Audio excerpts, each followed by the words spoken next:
Good morning. Welcome to the best in television entertainment and information, coming to you from WTVR Channel 6.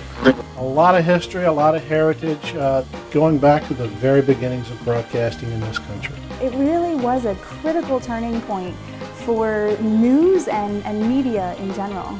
It has been 75 years since WTVR became a broadcast pioneer. We were the first television station south of the Mason-Dixon line. And it was mostly the brainchild of one man who worked tirelessly to put his vision on the small screen. Wilbur Havens is the guy whose shoulders we all stand on. A lover of all things mechanical and electronic, Havens first made his name in radio. WMBG signed on in 1927 as a 10-watt AM radio station operating out of an empty room in his car parts store. In 1944, his company Havens and Martin filed an application with the Federal Communications Commission for a television station in Richmond, Virginia. By the time the request was approved, Havens was already preparing for the debut. The day we dropped the bomb on Hiroshima, he was in Aberdeen, Maryland, buying used Army television equipment. Filled 2 truckloads to bring down here. By early 1948, the WMBG building on Broad Street had been transformed into a state-of-the-art TV station. Plans were made to go on the air in April, but as Havens soon realized, there was one big problem. 4 months before we were due to throw the switch, he asked the question, how big is our audience going to be? How many people have television sets? And nobody wanted to give him the answer because at that point in January of 1948, the answer was 0. So Havens went into matchmaker mode, bringing the top salesmen of the leading television manufacturers to town and arranging a presentation to the Richmond area radio and furniture retailers.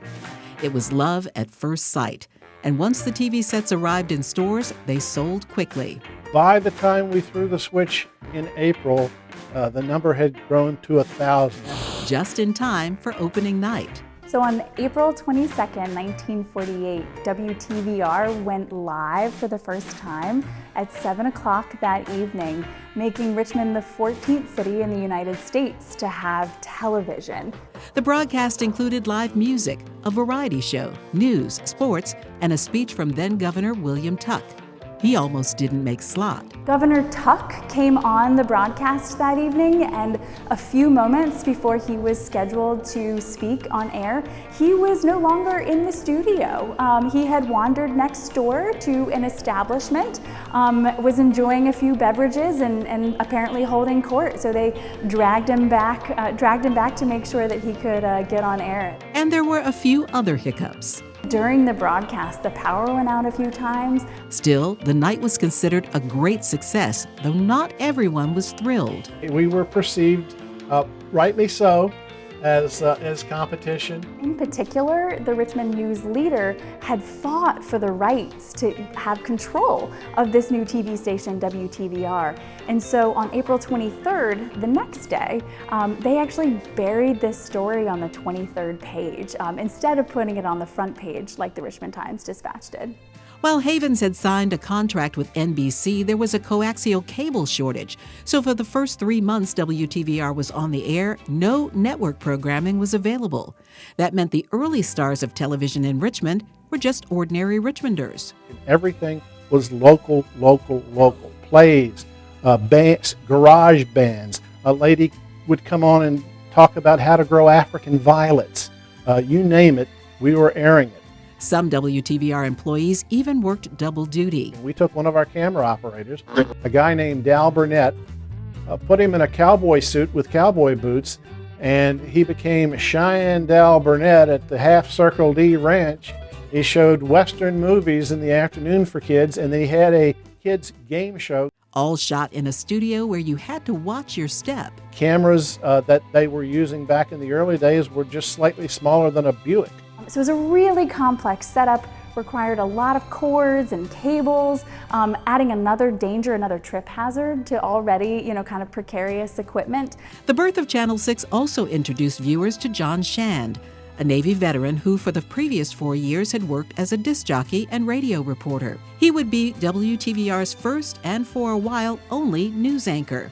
Years before Walter Cronkite became the most trusted man in America, Shand would establish himself as the most trusted man in Richmond. Well, if you grew up in Richmond in the 1950s and the 1960s, John Shand's image and voice was just about as ubiquitous as you could get. It was just the man, that's what the news was supposed to sound like.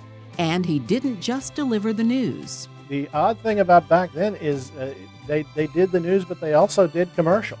Product placement was one of the ways that WTVR was making some of its advertising revenues, for sure. So you've got John Shand's in 1952 and a photograph from the Valentine collection showing this camera zooming in on him pouring a beer during a Rich Brow live TV commercial. In addition to local shows, for the first decade, Channel 6 viewers were treated to a wide variety of national programming. We're one of the few stations in the country that at one time or another have been an official network affiliate for all three of the major networks. The station became a permanent CBS affiliate in 1960.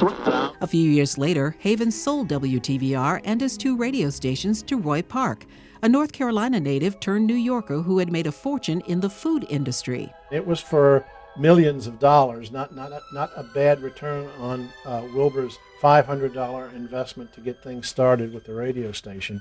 While a number of changes were on the horizon, one thing would stay the same. The one thing that everybody that grew up in Richmond loves to see is our old covered wagon logo. One of the stipulations in the contract for Park to take over WTVR is they had to keep the covered wagon logo. Park Broadcasting owned the station for more than 3 decades. WTVR has had several owners since and is now a member of the E.W. Scripps family. The lessons learned on April 22, 1948, and the days that followed have since traveled long and far from this place. Many of the standards and practices that are used at television stations all over the world today were started right here in this old building. And that is a tribute to the visionaries who saw that the future would be televised. So this is really going to revolutionize the world, and we now know it did. We were just the right place at the right time, and we're in it at the beginning.